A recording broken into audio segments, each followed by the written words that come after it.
My name is Sophie. If you met me a year ago, you probably would have called me the reliable one, the daughter who always stayed behind to pick up the pieces, keep the peace, and carry the weight everyone else walked away from. I'm 32 years old, a freelance graphic designer, and above everything else in this world, I am a mother. My 7-year-old daughter, Emma, is the absolute center of my universe. She has these bright, trusting eyes and a gentle soul, and every single thing I do is to build a safe, stable life for her. Sharing my story like this makes me feel incredibly vulnerable, but it also reminds me that families all over the world are dealing with their own silent battles right now. Before I tell you what my sister did, I want to know who is standing with me today. Drop a comment right now letting me know which corner of the world you're watching this from and what time it is over there. I'd love to see how far our little family extends. Growing up, our family wasn't perfect, but I was raised on a strict code of unconditional loyalty. My mother always told me that blood is thicker than water, that you protect your family at all costs, and that true love requires absolute sacrifice. I took those words to heart. I lived by them. I became the person who swallowed her own anger, who put her own dreams on the back burner, and who always made excuses for the people who hurt me. I thought that if I just loved deeply enough, worked hard enough, and sacrificed quietly enough, it would keep our fractured family whole. What I didn't realize, what I was completely blind to, was that my deep capacity for loyalty didn't make me strong. It made me a target. It made me the perfect victim for the one person I trusted most in this world. I never expected that the very hands I held when we were children would be the same hands that would eventually try to choke the life out of my daughter just to protect a lie. But looking back, the warning signs were always there. I just chose to see the sister I loved instead of the monster she was actually becoming. For the past 3 years, my life hasn't really been my own. While my older sister Camille was out building a glamorous life as a luxury real estate agent, matching wealthy clients with multi-million-dollar condos downtown, I was living in a completely different reality. Our mother, Miriam, was diagnosed with advanced stage 4 kidney failure. The diagnosis hit us like a freight train, but the financial and emotional fallout fell entirely on my shoulders. Miriam needed round-the-clock home hospice care. Her specialized medications, dietary supplies, and regular nursing check-ins cost a staggering $4,500 every single month. Because we couldn't afford a full-time private facility, I made the choice to uproot my entire life. I packed up my daughter Emma's bedroom, gave up my apartment, and moved both of us into a small, cramped 2-bedroom bungalow. I had to pass up full-time corporate graphic design offers with stable salaries and health insurance because I couldn't be away from the house for 9 hours a day. Instead, I survived on irregular, low-paying freelance gigs that I could scramble to finish in the middle of the night. My days were an endless cycle of monitoring blood pressure, managing complex medication schedules, and sacrificing my own sleep to run my mother's nighttime dialysis machine. I used my own meager savings to cover our daily groceries, utilities, and the specialized medical equipment the insurance refused to touch. I was exhausted, physically and emotionally drained, but I did it willingly because I loved my mother. Camille, on the other hand, was a ghost.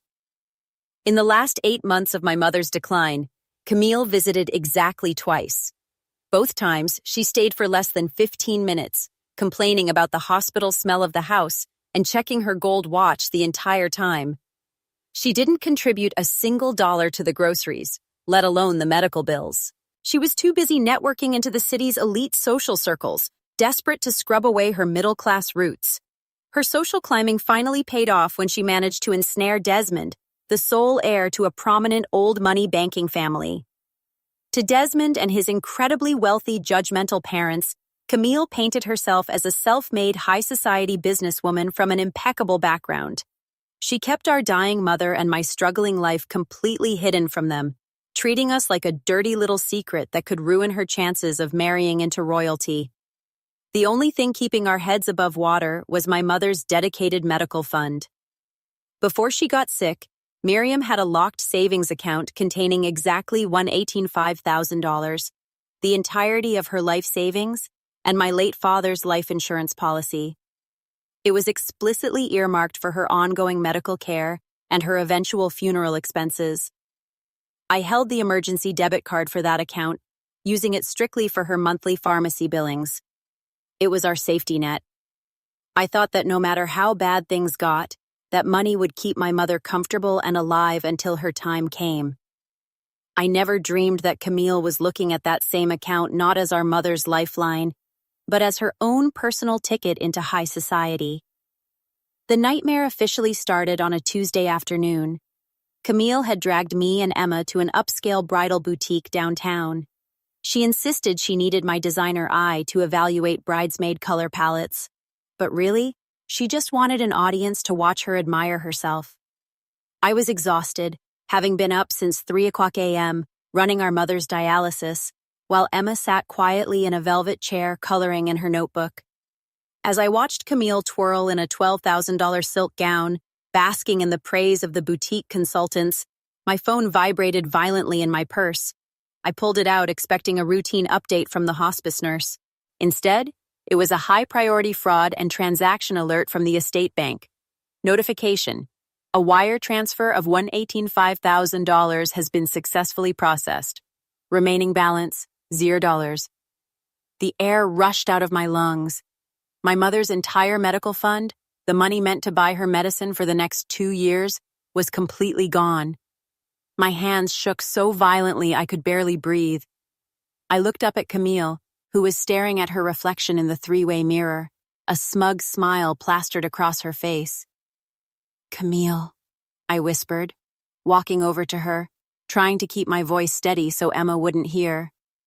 "The bank just texted me. Mom's account is empty. Someone drained it." Camille didn't even flinch. She simply smoothed down the lace on her waist, looked at me through the mirror, and let out a soft, dismissive chuckle. "Calm down, Sophie. I moved it. Desmond's mother just informed me that their family expects a certain caliber of wedding. The venue deposit alone is $8,000, and the floral arrangements are costing a fortune. Consider it an early payment for my wedding." "An early payment?" I yelled, completely forgetting where we were. The consultants gasped and stepped back.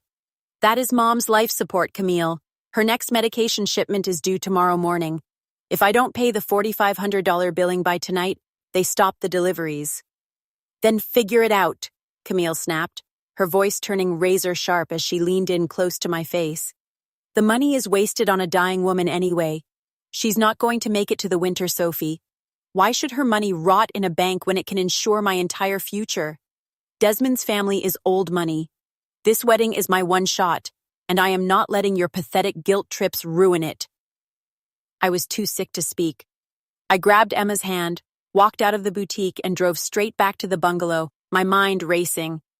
I spent the next 4 hours calling the pharmacy, begging for a grace period, but they were bound by corporate policy: no payment, no delivery. Desperate, I put Emma back in the car that evening and drove over to Camille's luxury high-rise apartment downtown. I didn't want to fight. I wanted to beg. When she opened the door, she was surrounded by expensive catering menus and designer fabric samples. "Camille, please," I pleaded, stepping into her foyer. Emma clung tightly to my leg, sensing the tension. "Just give back $5,000, just enough to keep her comfortable. I am begging you as your sister." "Get out of my apartment, Sophie," she hissed, looking around frantically as if Desmond might suddenly walk out of the kitchen. "I told you that money is allocated. I'm not downgrading my catering for a lost cause." "If you don't wire that money back right now," I said, the desperation overriding my fear, "I will call Desmond. I will call his mother. I will show them the bank statements and tell them exactly where your fairy tale wedding budget came from." Camille's face went completely pale, and then she entirely lost her mind. A look of pure, unadulterated malice took over her eyes. She lunged forward with a speed that caught me completely off guard, but she didn't strike me. She targeted my 7-year-old daughter.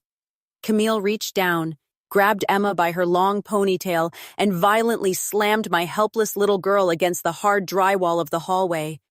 Emma let out a terrified shriek, but before she could breathe, Camille's manicured hand flew to my daughter's throat, squeezing tightly, pinning her against the wall.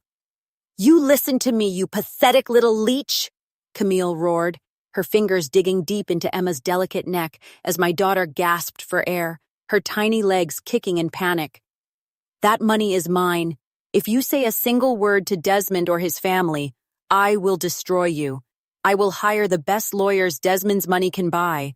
I will frame you for elder abuse, and I will make sure Child Services takes this brat away from you forever. Do you understand me?" I screamed, throwing my entire body weight against Camille, tearing her hands away from my suffocating child. I scooped Emma up into my arms. She was hyperventilating, crying hysterically, red finger marks already darkening into deep bruises around her little throat. Camille stood there, completely unbothered, calmly smoothing down her silk blouse.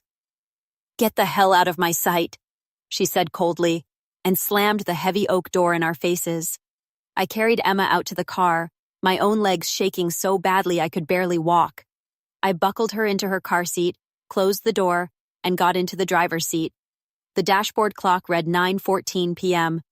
For a long time, the only sound in that dark parking lot was the ragged, terrifying sound of my daughter's hyperventilation.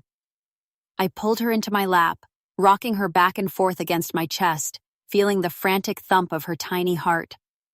When I pulled her chin up to look at her in the dim light of the street lamp, my stomach completely turned. The red, angry imprints of Camille's fingers were swelling right there on Emma's soft, pale skin. Right then, in that quiet, suffocating darkness, the Sophie I used to be died. The sister who always forgave, the daughter who always compromised, the woman who swallowed her own dignity to keep the peace. She was gone. A profound, ice-cold clarity washed over me.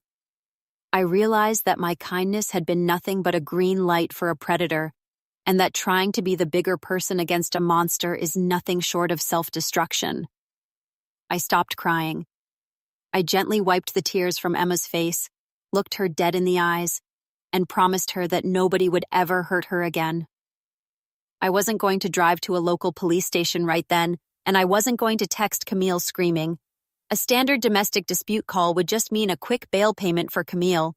Her wealthy fiancé would hire a high-priced lawyer, bury the charges, and she would still get to play the beautiful bride. No, a quick arrest in the dark wasn't enough. Camille had stolen our mother's dying breaths and choked my child just to secure her spot in high society. I wanted her to climb all the way to the top of that mountain. I wanted her to see her dream life within arm's reach, because I was going to ensure that the higher she climbed, the more devastating her fall would be. The next morning, I didn't waste a single second. I took Emma straight to the pediatric emergency room. I sat beside her as the doctors documented every single bruise around her neck, took high-resolution forensic photographs, and compiled an official medical report. I also secured a referral to a child psychologist to document the trauma. While we were there, I contacted the building manager of Camille's luxury high-rise under the pretext of having lost an expensive diamond earring in the hallway the previous night. Money talks. A $100 tip to the security guard on duty got me exactly what I actually came for: a downloaded copy of the crystal-clear high-definition hallway security footage. I watched the video on my phone in the hospital parking lot. It perfectly captured Camille lunging forward, grabbing Emma by her hair, slamming her into the wall, and screaming her confession about stealing the wedding money. Next, I met with my mother's estate attorney, bringing Miriam's bank statements along. We discovered that Camille had bypassed the security blocks by using a crudely forged power of attorney document, faking our bedridden mother's signature while she was semi-conscious. Together, we took the forgery, the bank trail, and the assault footage directly to the state prosecutor's office. Because it involved felony child abuse, elder exploitation, and grand larceny, they agreed to open an immediate investigation. But I begged the prosecutor for one specific favor. Don't arrest her at her apartment. Let her go through with the wedding. Arrest her when everyone she is trying to impress is watching. For the next 4 weeks, I became the perfect actress. I sent Camille a text message apologizing for overreacting, claiming I was just stressed about mom. She took the bait, replying with her usual condescending arrogance, completely convinced that her threats had terrified me into absolute submission. Because she thought I was thoroughly broken, she gladly accepted my offer to handle the digital media presentation for her wedding reception, a massive 300-guest gala at the city's most prestigious historical ballroom. The guest list was a who's who of old money banking executives, local politicians, and media elite. For 3 weeks, I spent my nights editing the presentation. I meticulously embedded the high-definition hallway assault footage, the forensic medical reports of Emma's injuries, and the forged bank documents right into the middle of the romantic history of our love slideshow. The grand ballroom was a sickening display of stolen luxury, a sea of white orchids, towering crystal chandeliers, and old money aristocrats sipping champagne. Camille looked radiant in her designer gown, sitting at the head table and smiling smugly at me from across the room, completely convinced she had successfully stepped over her family's corpses to secure her crown. When the lights dimmed for the ceremonial family toast, right before the bride and groom's first dance, I stepped confidently up to the microphone. I smiled warmly at the crowd and announced a special unscripted tribute to my sister's true character. Then, I hit play on the master media controller. The 20-foot projector screens didn't show childhood photos. They filled with the terrifying high-definition security footage of Camille violently grabbing my 7-year-old daughter by her hair, slamming her into the wall, and screaming that she stole our dying mother's money. This was immediately followed by high-resolution scans of the forged bank documents and the pediatric forensic reports showing the choke marks on Emma's neck. The ballroom fell into a dead, suffocating silence, broken only by horrified gasps. Desmond's father, the prominent banking executive, stood up in pure disgust, loudly denouncing Camille as a criminal psychopath. Desmond pulled his hand away from her in total revulsion, calling off the wedding on the spot. Before Camille could even scream, the heavy double doors of the ballroom swung open. 4 uniformed police officers and a state investigator marched straight down the center aisle. They pinned Camille's arms behind her back, slapping heavy steel handcuffs onto her wrists. Her pristine white wedding gown dragged miserably against the floor as she was paraded out of the venue in front of her elite peers and flashing cameras. Today, Camille is serving a 5-year sentence in a maximum security state facility for felony child abuse and grand larceny, buried under a mountain of unpayable vendor debts. Desmond's family, desperate to distance themselves from the scandal, quietly liquidated the wedding deposits and returned the full $185,000 back into a secure trust for my mother's care. As I sit by my mother's peaceful bedside, watching Emma play happily in the sunlight of our living room, I feel no guilt, only the deep, quiet satisfaction of a mother who protected her child and delivered absolute cold-blooded justice. Looking back at everything we went through, I don't regret a single choice I made. When the people who are supposed to protect you turn into the ones you need protection from, you find a strength you never knew you had. Camille thought she could steal from a dying woman and hurt my child without consequences, but karma always keeps its receipts. I have to ask you, though, looking at how it all unfolded, do you think I did the right thing? What would you have done if it was your child? Let me know in the comments below. And if you found something valuable in my journey today, please subscribe and hit the bell icon to join us daily. Thank you for listening, and stay safe.